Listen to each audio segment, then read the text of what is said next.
October 2వ తారీఖు మహాలయ అమావాస్య రాబోతుంది. ఎందుకంటే ఇది చాలా అద్భుతమైన రోజు. ఇది చాలా శక్తివంతమైన అని చెప్పుకోవచ్చు. ఇలాంటి రోజున బియ్యం డబ్బాలో గనక మీరు ఇదొక్కటి వేశారంటే మీకున్న దరిద్రాలు, బాధలు అన్నీ తొలగిపోతాయి. అలానే మనకు సూర్యగ్రహణం కూడా ఏర్పడబోతుంది. ఇలాంటి పవిత్రమైన రోజున బియ్యం డబ్బాలో ఇది పెట్టినట్లయితే మిమ్మల్ని ధనవంతులను చేస్తుంది. మీకు లక్ష్మీ కటాక్షం అనేది కలుగుతుంది. అలాగే అతీంద్రియ శక్తులు కూడి వస్తున్న దానికి తోడు ఇంకొకటి ఏమిటంటే ఇది సూర్యగ్రహణం ఏర్పడుతుంది కదా. అయితే 600 సంవత్సరం క్రితం వచ్చిందంటే అలానే మళ్ళీ ఇప్పుడు వస్తుంది. శాస్త్రాల ప్రకారం ఇది చాలా శక్తివంతమైనది కనుక ఈ శక్తివంతమైన రోజున బియ్యం డబ్బాలో ఇది ఒక్కటి వేసినట్లయితే మీకున్న అప్పుల సమస్యలు, దరిద్రమైన బాధలు, రకరకాల సమస్యలు, ఇలా ఏ సమస్యలున్నా అన్నీ తొలగిపోతాయి. ఇక తరతరాలకు తరగని ఆస్తి లభిస్తుంది. ఇక పట్టిందల్లా బంగారంగా మారిపోతుంది. మీ బాధలు కూడా తొలగిపోతాయి. ఈ పవిత్రమైన రోజున బియ్యం డబ్బాలో ఇది ఒక్కటి పెట్టినట్లయితే అదృష్టం మిమ్మల్ని వెతుక్కుంటూ వస్తుంది. కనుక ప్రతి ఒక్కరు కూడా అమావాస్య రోజున బియ్యం డబ్బాలో ఇది పెట్టడం వల్ల ధనానికి లోటు లేకుండా ఆర్థిక సమస్యలు, అప్పుల బాధలు కూడా తొలగిపోతాయి. చాలామంది అప్పుల సమస్యలతో కొట్టుమిడుతూ ఉంటారు. కనుక ఇలాంటి సమస్యలన్నీ తొలగించుకోవాలంటే ఖచ్చితంగా ఈ ఒక్క పరిహారం చేసి చూడండి. మీకున్న ఇరుగు దిష్టి, పెరుగు దిష్టి కూడా తొలగిపోతుంది. పేదరికం అనేది కూడా తొలగిపోతుంది. అలాగే మీకు నరదృష్టి కావచ్చు, నరఘోష కావచ్చు, అలానే కాకుండా ఏంటంటే అన్ని రకాల అనర్థాలు జరుగుతున్నా సరే అవన్నీ కూడా తొలగిపోతాయి. ఎంతో శక్తివంతమైన అమావాస్య రోజున ఈ యొక్క పరిహారం చేసుకుంటే నరదృష్టి అంతా కూడా తొలగిపోతుంది. అప్పుల బాధలు, గొడవలన్నీ కూడా పోతాయి, దూరమైపోతాయి. చక్కగా మీకు మంచి ఫలితాలు వస్తాయి. అయితే బియ్యం డబ్బాలో ఏం పెడితే మనకు అదృష్టం కలిసి వస్తుందో తెలుసుకునే ముందు ఫ్రెండ్స్ నా చిన్న రిక్వెస్ట్ అండి, వీడియో పూర్తిగా చూడండి, నచ్చితే లైక్ చేయండి. అలాగే మా ఛానల్ని కొత్తగా చూసినట్లయితే సబ్స్క్రైబ్ చేసుకోవడం మర్చిపోకండి. అలాగే మనకు సూర్యగ్రహణం రాబోతుంది. మనకు గ్రహాలు ఎప్పుడు వస్తూనే ఉంటాయి. అక్టోబర్ 2న వచ్చే గ్రహణం ఈ సంవత్సరంలో వచ్చే 2వ సూర్యగ్రహణం మరియు ఆఖరి గ్రహణం. మరి ఈ గ్రహణం మనకు కనిపిస్తుందా లేదా, దీని ఎన్ని సంవత్సరాలకు వస్తుంది, ఏ సమయంలో ఏర్పడుతుంది, ఈ గ్రహణం వలన ఎటువంటి విపంతులు జరుగుతాయి అనే విషయం మన వీడియోలో స్పష్టంగా తెలుసుకుందాం. గ్రహాలను అశుభ సూచికంగా భావించేవారు అకస్మాత్తుగా సూర్యుడు ఆకాశం నుండి మాయమై పగటిపూటే చీకట్లు కమ్ముకోవటం వల్ల ప్రజలు భయభ్రతులకు గురి అయ్యేవారు. ఆ సమయంలో ప్రజలు విచిత్రంగా ప్రవర్తించేవారు. మానసికంగా ఇబ్బందులు పడటం వల్ల గ్రహణ సమయంలో నియమాలను మన పెద్దలు పెట్టారు. ఇంకా ఇబ్బందులు పడడం వల్ల గ్రహణం సమయంలో నియమాలను మన పెద్దలు పెట్టారు. సూర్యగ్రహణం అంటే భూమికి సూర్యుడికి మధ్య వచ్చినప్పుడు భూమి మీద కొంత భాగానికి సూర్యుడు పూర్తిగా కానీ పాక్షికంగా కానీ కనపడకుండా పోవడం వల్ల సూర్యగ్రహణం ఏర్పడుతుంది. ఎప్పుడు కూడా అమావాస్య రోజు మాత్రమే సంభవిస్తుంది. సూర్యగ్రహణాలు మొత్తం 4 రకాలు. మొదటిగా సూర్యగ్రహణం చంద్రుడు సూర్యుని పూర్తిగా కప్పివేయటం వల్ల ఇది ఏర్పడుతుంది. కనిపించే సూర్యుడు చంద్రుడి ఛాయ వల్ల ఒక సన్నటి అంచు వలె కనిపిస్తాడు. ఏదైనా సమయంలో సంపూర్ణ సూర్యగ్రహణం భూమి మీద ఒక ప్రదేశంలో వారికి మాత్రమే కనిపిస్తుంది. ఆ అంగుళయ్యకు సూర్యగ్రహణం అంటే సూర్యుడు చంద్రుడు ఒకే సరళ రేఖపై వస్తారు.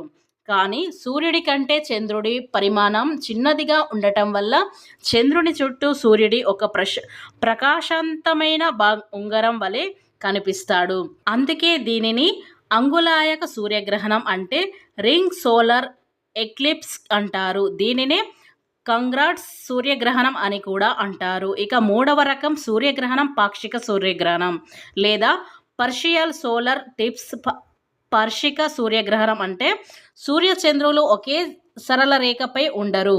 చంద్రుడు సూర్యుని పాక్షికంగానే అడ్డుకుంటాడు. అప్పుడు ఏర్పడే గ్రహాన్ని పాక్షిక సూర్యగ్రహణం అంటారు. ఈ పాక్షిక సూర్యగ్రహణం భూమి మీద చాలా భాగాల నుండి కనిపిస్తుంది. అంటే శంకర సూర్యగ్రహణం. ఈ సంకర సూర్యగ్రహణం అంటే సంపూర్ణ మరియు అంగిక సూర్యగ్రహణాల మధ్యస్థగా ఉంటుంది. కొన్ని ప్రదేశాలలో సంపూర్ణ సూర్యగ్రహణం, మరికొన్ని ప్రదేశాలలో పాక్షికంగా కనిపిస్తుంది. అందుకే దీనిని శంకర సూర్యగ్రహణం అంటారు. శంకర గ్రహాలు చాలా అరుదుగా సంభవిస్తుంది. అక్టోబర్ అంగుళీయక సూర్యగ్రహణం ఇది ప్రపంచంలో చాలా చోట్ల కనిపిస్తుంది. కానీ మన భారతదేశంలో మాత్రం కనిపించదు. గ్రహణాలు ఏర్పడుతూ ఉంటాయి. చాలామంది జ్యోతిష్యులు ఎప్పుడు ఎలాంటి గ్రహణాలు ఏర్పడతాయి, ఆ గ్రహణాల తర్వాత ఎలాంటి విపత్తులు వస్తాయి అనే విషయాలను చెప్తూ ఉంటారు. అయితే అక్టోబర్ 2న సూర్యగ్రహణం రాబోతుంది కదా. సేమ్ ఇలాంటి గ్రహణమే 60 సంవత్సరాల క్రితం వచ్చిందని జ్యోతిష్యులు చెప్తూ ఉంటారు.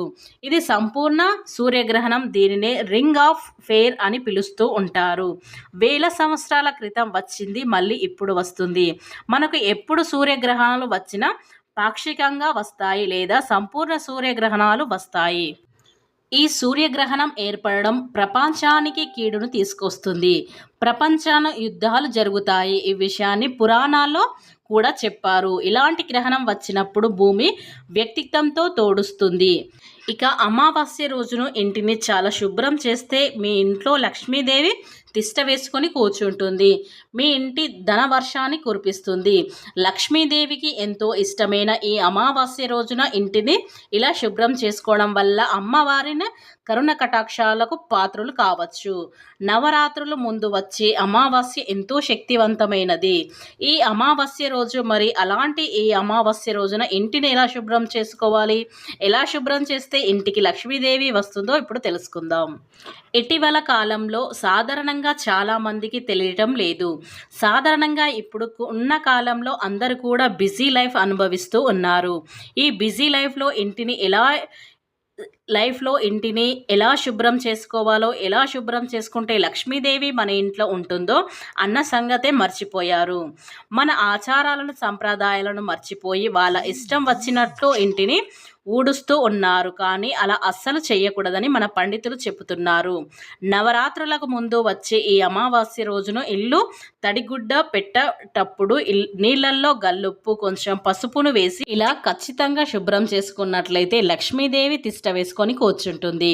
ఇక అమావాస్య రోజున బియ్యం డబ్బాలో ఏ వస్తువు పెడితే మనకు అదృష్టం కలిసి వస్తుందో, అలాగే మనకున్న దరిద్రాలు తొలగిపోయి లక్ష్మీ అనుగ్రహం కలిగి మన ఇంట్లో తాండవం చేస్తుందో ఇప్పుడు తెలుసుకుందాం.